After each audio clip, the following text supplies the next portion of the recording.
Bueno, buenas tardes, muchas gracias por la invitación. Esta conferencia la iba a hacer inicialmente el doctor Enrique Roca, pero él tuvo un problema importante, así que tuve que asumirla yo.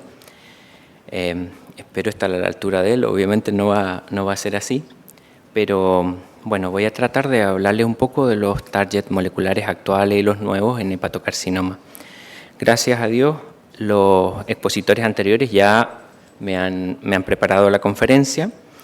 Yo voy a hablar del problema actual y futuro del hepatocarcinoma, de cómo llevar la genómica a la clínica, de cuáles son las vías y targets relevantes, pero más que eso, cómo sistematizar los targets a través de un bloqueo de vías moleculares, porque cuando uno tiene tantas alternativas y moléculas que son multitarget, nos empezamos a confundir en verdad cuáles son las más relevantes. Las vías que me parecen más relevantes para bloquear en hepatocarcinoma son la de MAP kinasa, mTOR, c-MET, entre otras. Obviamente nuestro objetivo, yo lo hablo desde la perspectiva del oncólogo, es optimizar el bloqueo de los targets relevantes, de los que tenemos actualmente, y finalmente algunas conclusiones. Ya lo han comentado anteriormente, estas son las publicaciones más serias del área y lo que muestran es un incremento en la mortalidad por hepatocarcinoma en el mundo occidental. Estos son los estudios en Estados Unidos, en hombres y en mujeres. En ambas situaciones, incremento en la mortalidad en el mundo occidental, que es algo que nosotros también vamos sospechando en nuestro ambiente. Ya han mostrado el algoritmo de Barcelona, y lo que quiero comentarles es que prácticamente el 50% de los pacientes basados en este algoritmo son pacientes que debutan con enfermedad avanzada y que por lo tanto son candidatos a tratamientos sistémicos, ya sea tratamientos paliativos o tratamientos con targets moleculares. Entonces, la realidad en nuestro país o en Latinoamérica todavía no da para grandes estudios para saber en verdad la magnitud de este problema, pero la experiencia de Perú nos da a entender que prácticamente el 70% de los pacientes están en formas avanzadas. Por lo tanto, este es un problema que tiene alta mortalidad porque llegamos muy tarde.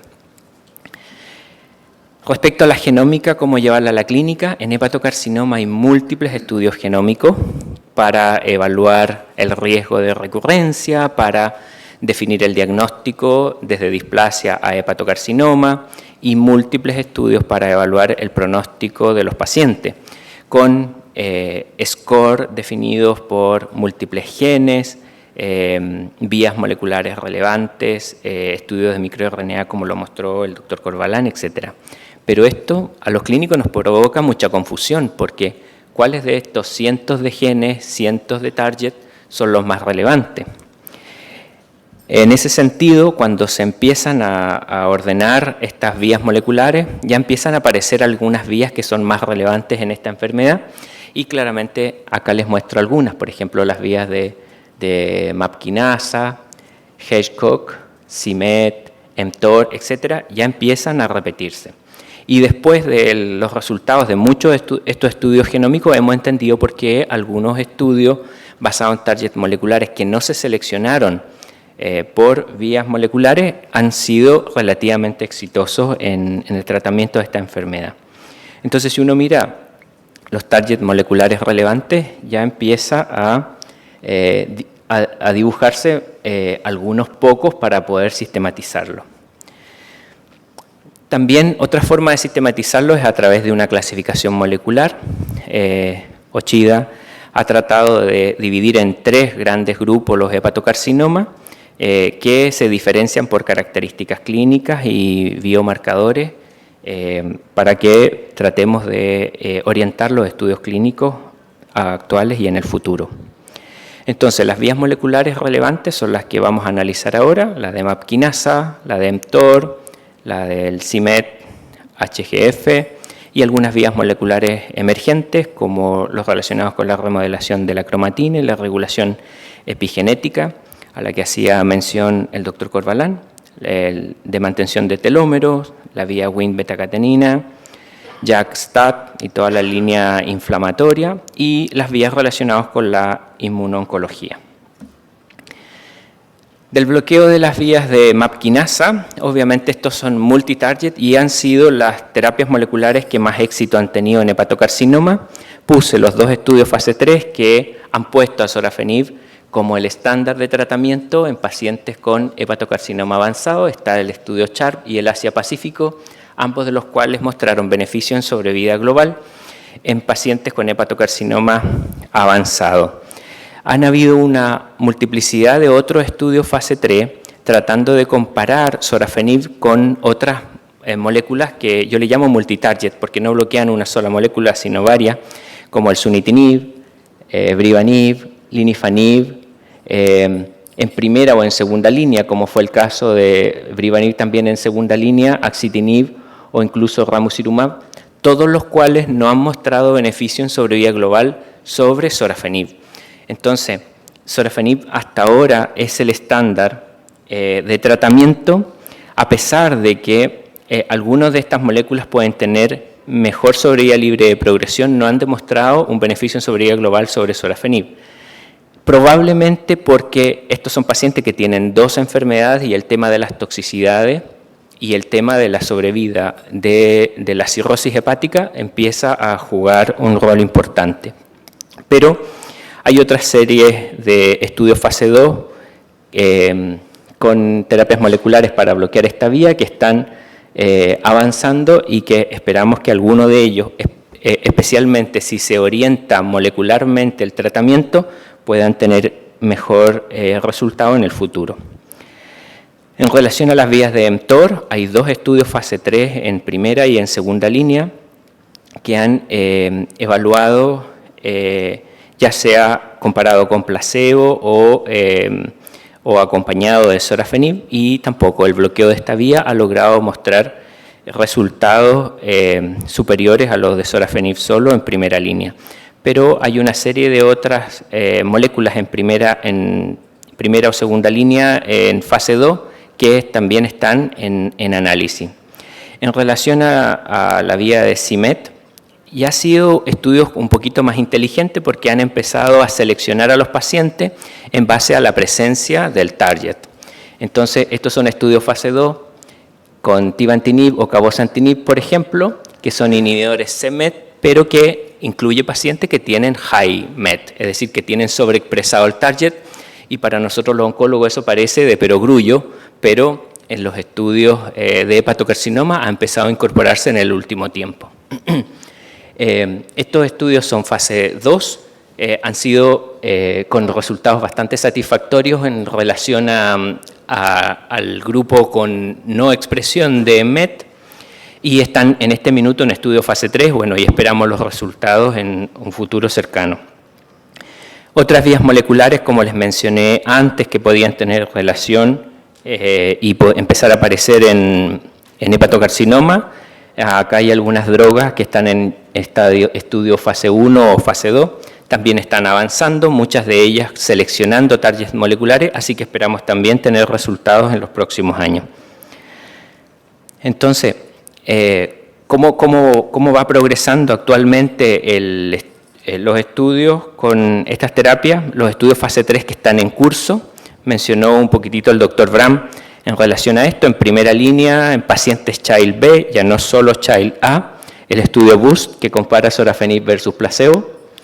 En primera línea, sorafenib versus lenvatinib. También en primera línea, el estudio de CIALGB de sorafenib versus sorafenib más doxorubicina. Y en segunda línea, el estudio RESOURCE que compara ramucirumab versus placebo, el estudio CELESTAL que compara cabozantinib versus placebo, como les comentaba antes, seleccionando con la sobreexpresión del target. Eso implica tener biopsia de la lesión. Y el METIB-HCC que también compara otro inhibidor c-MET que es tivantinib versus placebo, también en este caso con la sobreexpresión del target. Respecto a las vías inmunooncológicas, la forma de enfrentar la inmunología desde el punto de vista del cáncer tiene múltiples puertas. Algunas llevan más de 40 años de análisis y se han también empezado a incorporar en hepatocarcinoma. Las que han sido más exitosas son los bloqueos de checkpoint de linfocitos T, que tienen estudios iniciales ya en esta enfermedad. Por ejemplo, los más importantes ha sido el uso de nivolumab o pembrolizumab, son moléculas anti-PD1, que este es un receptor de los linfocitos T, Program-Det1, que lo que hace es activar los linfocitos T para actuar sobre la célula tumoral. Estos son moléculas que han tenido gran éxito en tumores refractarios, en otras indicaciones, y han empezado los estudios también en hepatocarcinoma. El otro punto, en vista de que tenemos prácticamente una molécula para el hepatocarcinoma avanzado, que en este caso sería el sorafenib, que tiene la recomendación estándar, la pregunta es cómo optimizamos entonces el manejo de los pacientes bajo este tratamiento. Este es un estudio que hicimos con la doctora Varela en mi estadía en España, y lo que nos dimos cuenta es que hay pacientes que elevan alfa-fetoproteína o que tienen un comportamiento de la alfa-fetoproteína partiendo desde niveles normales que son muy diferentes. Por ejemplo, aquí está el ejemplo de un paciente que parte desde un nivel normal y posteriormente, bajo tratamiento con sorafenib, empieza a elevarse, otros que inicialmente baja pero después empieza a subir, y bueno, todas las otras alternativas que ustedes se imaginan. Lo que nosotros vimos fue que si uno a los 90 días hacía un corte de cómo se comportaba la alfa-fetoproteína y definía ese tiempo como tiempo de progresión a alfa-fetoproteína, nos dábamos cuenta que se podía separar a los pacientes en curvas de sobrevida estadísticamente significativas. Es decir, una forma de optimizar el tratamiento con sorafenib es cómo se comporta la alfa-fetoproteína a los 90 días. Como conclusiones, el HCC tiene una alta mortalidad y que puede incrementarse en Occidente, que me gustaría que tuviéramos más estudios en Latinoamérica para ver cómo se está dando esta realidad. Prácticamente la mitad de los pacientes, y por estudios de nuestros países puede ser mayor, se presentan con enfermedad avanzada y que por lo tanto van a requerir que empecemos a pensar en el tratamiento sistémico.